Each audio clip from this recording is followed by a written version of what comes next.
Hi hello welcome to women collective. నేను మీ journalist విప్లవశ్రీ. బాగా గమనించినట్టయితే మన సమాజంలో ట్రాన్స్జెండర్స్ని ఒక రకమైన వివక్షకు గురి చేస్తూ ఉంటాం మనమే. దానికి కారణం ఎవరు అంటే మనమే. నేను కొన్ని సందర్భాలలో ట్రాన్స్జెండర్స్ దగ్గర నేను దగ్గరుండి వాళ్ళతో జర్నీ చేయడం జరిగింది. కొన్ని సందర్భాలలో చాలా మంచి ఫ్రెండ్స్ ఉన్నారు, అక్క వాళ్ళు ఉన్నారు, ట్రాన్స్ సిస్టర్స్ నాకు కొంతమంది.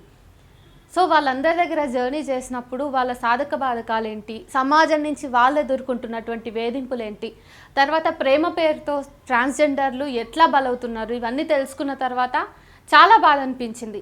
అంతెందుకు ఫిబ్రవరి నెలలో కూడా 24-25 తేదీలో ఢిల్లీలో నేషనల్ అలయన్స్ అనేటటువంటి ఒక ఆర్గనైజేషన్ ద్వారా ట్రాన్స్జెండర్ల ఆరోగ్యము ఇంకా వాళ్ళ హక్కుల పైన నిర్వహించినటువంటి స్టేక్ హోల్డర్స్ కాన్ఫరెన్స్లో కూడా నేను అటెండ్ అయ్యాను జర్నలిస్టుల తరఫున. అప్పుడు కూడా చాలా విషయాలు తెలిసినాయి. అంతకుముందు కూడా సూరారంలో ఒక కమ్యూనిటీ, ఒక ట్రాన్స్ సిస్టర్స్ కమ్యూనిటీలో జరిగినటువంటి అట్రాసిటీస్ని, ఫిజికల్ అబ్యూస్ని నేను దగ్గరుండి చూసిన. I was the witness.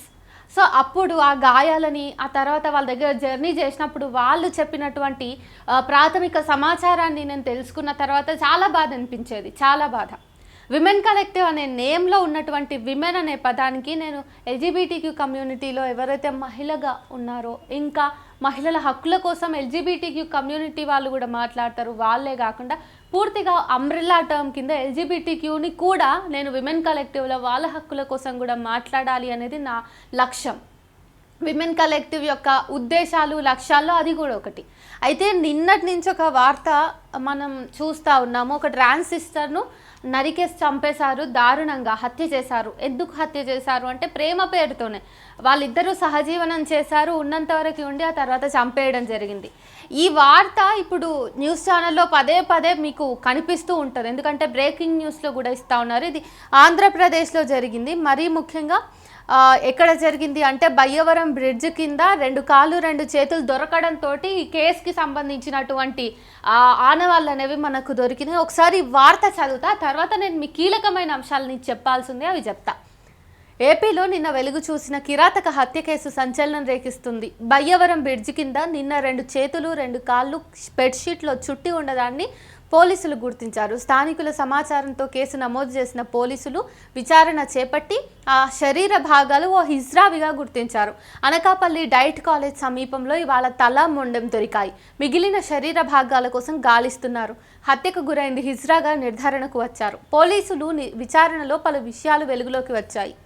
చనిపోయిన వ్యక్తి హిజ్రా దిలీప్ అలియాస్ రూపగా అని గుర్తించారు.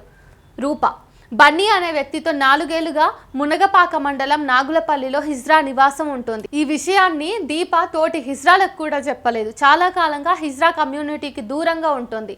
ఎవరు చంపారు, ఎందుకు ఇంత కిరాతకంగా హత్య చేశారనే విషయాలు తెలియాల్సి ఉంది.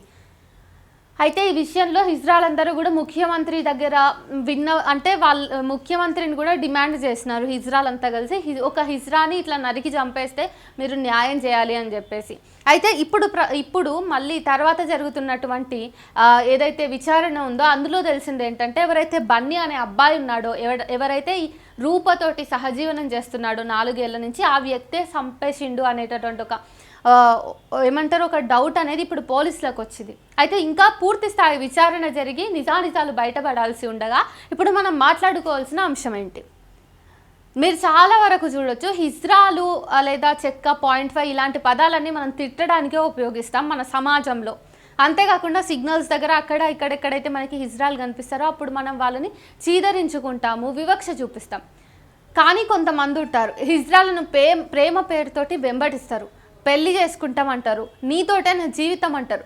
ఇట్లా ప్రేమ వల్ల, ప్రేమ వివాహం చేసుకున్న కారణంగా చాలామంది హిజ్రాలు ప్రాణాలు కోల్పోయినటువంటి ఘటనలు ఎన్నో ఉన్నాయి. మనకి సాక్ష్యాలు కూడా చాలా ఉన్నాయి. అయితే ఈ నేపథ్యంలో ఇదే టాపిక్ మీద నేను కొంతమంది ట్రాన్స్ సిస్టర్స్ తోటి, ట్రాన్స్ రైట్స్ యాక్టివిస్టులతోటి మాట్లాడినప్పుడు చాలా విషయాలు తెలిసినాయి. కేవలం డబ్బు కోసం ఒక ట్రాన్స్జెండర్ను పెళ్లి చేసుకుంటే ఆమె ఏదో ఒకటి చేసి డబ్బుల్ని తీసుకొస్తుంది. ఎందుకంటే వాళ్ళ జీవితం మొత్తం కూడా వాళ్ళ జెండర్ని మార్చుకునే ప్రయత్నంలో జీవితాన్ని కోల్పోయి, ఎక్కడా కూడా ప్రేమ లేకుండా, ప్రేమరాహిత్యానికి గురై అన్ని చోట్ల కూడా వివక్షణ ఎదుర్కొన్నారు. కాబట్టి ఒక వ్యక్తి నమ్మబలికితే వాళ్ళు కూడా నమ్మేస్తారు ఈజీగా. కొంతమంది అవేర్నెస్ తోటి నమ్మకపోయినా కానీ తిరిగి తిరిగి తిరిగి వాళ్ళ చుట్టూ తిరిగి తిరిగి తిరిగి అడుక్కుని పూర్తి స్థాయిలో ప్రేమించేలాగా మగవాళ్ళు చాలామంది చేసిర్రు. అట్లా ట్రాన్స్జెండర్స్ నిస్సహాయ స్థితిలో సరే ఇక్కడి నుంచైనా నాకు ప్రేమ దొరుకుతుంది అనేటటువంటి ఒక ఉద్దేశంతో ట్రాన్స్జెండర్స్ కొంతమంది వ్యక్తుల్ని లవ్ చేయడం, ఆ తర్వాత వాళ్ళు డబ్బులు వచ్చినన్ని రోజులు వాడుకుని ఆ తర్వాత ట్రాన్స్జెండర్లను నడివిధిన వదిలేయటం, లేకపోతే కుటుంబం ఒప్పుకోలేదనో మనకు పిల్లలు పుట్టరనో సమాజంలోనే నిన్ను తీసుకొని ఎట్లా తిరగాలనే కారణాలతోటి వాళ్ళు ఎండ్ ఆఫ్ ద డే ట్రాన్స్జెండర్లను వదిలిస్తున్నారు, వదిలించుకుంటున్నారు. ట్రాన్స్జెండర్స్ వినని పక్షాన వాళ్ళని చంపడానికి కూడా వెనుకాడట్లేదు. మగవాళ్ళకు చేస్తున్న విన్నపం ఒక్కటే, విన్నపం కూడా కాదు అసలు ఇదొక, అంటే మీరు ఆలోచించాలి. చాలామంది మగవాళ్ళు కాదు, అంటే అందరూ మగవాళ్ళు కాదు, జాతిని మొత్తం అనట్లేదు, కానీ ఎవరైతే ట్రాన్స్జెండర్లను కేవలం ఆర్థికంగా మీరు నిలదొక్కుకోవడానికి, వాళ్ళ నుంచి కాసులు రాబట్టుకోవడానికి మాత్రమే ట్రాన్స్జెండర్లను ప్రేమ పేరుతో మీరు పూర్తి స్థాయిలో వాళ్ళని నాశనం చేయాలని చూసే వాళ్ళకి మీకు మరీ చెప్తున్నా, అసలు ట్రాన్స్జెండర్స్ వాళ్ళు ఒక జీవితాన్ని కాదనుకుని ఇంకో జీవితంలోకి వచ్చినప్పుడు వాళ్ళ జీవితాన్ని ఏదో ఈ సొసైటీలో ముందుకెళ్ళడానికి చాలా కష్టపడుతూ ఉంటారు. అన్ని రకాలుగా వాళ్ళు అట్రాసిటీస్ని అనుభవిస్తుంటారు. ఈవెన్ వాళ్ళు సెక్స్ వర్క్ చేస్తారు అని మీరు అంటారు, కానీ వాళ్ళు సెక్స్ వర్క్ చేస్తే అక్కడ అట్రాసిటీస్ ఉంటాయి. అంత సెక్స్ వర్క్ చేసినా కానీ దెబ్బలు తిని తల మీద ఘాట్లతోటి శరీరం మొత్తం కూడా దుండగులు వచ్చి కొట్టినా కానీ ఎన్నో అట్రాసిటీస్ చేసినా కానీ మళ్ళీ వాళ్ళు సెక్స్ వర్క్ చేసి ఆ డబ్బులు తెచ్చి కూడా మీకే ఇవ్వాలని కోరుకుంటారు. కానీ ట్రాన్స్జెండర్లతోటి జీవితాన్ని ముందుకు తీసుకెళ్ళడానికి ఇష్టపడరు. కేవలం వీళ్ళు మీకు ఏటీఎంనేనా? కాదు కదా, వాళ్ళు కూడా మనుషులే కదా. అందరం కలిసి ఉంటేనే కదా ఈ సమాజం ముందుకెళ్తుంది. సో కొంచెం ఆలోచించండి. అంతేకాకుండా ట్రాన్స్జెండర్లని రక్షించే విషయంలో కూడా, కాపాడుకునే విషయంలో కూడా చట్టాలు అనేవి ఇంకా గట్టిగా అవ్వాల్సిన అవసరం ఉన్నాయి. ట్రాన్స్జెండర్ల ప్రొటెక్షన్ యాక్ట్ ఇంకా కొంచెం సమర్థవంతంగా పనిచేస్తే ఇట్లాంటి ఘటనల్ని మనం అరికట్టొచ్చు.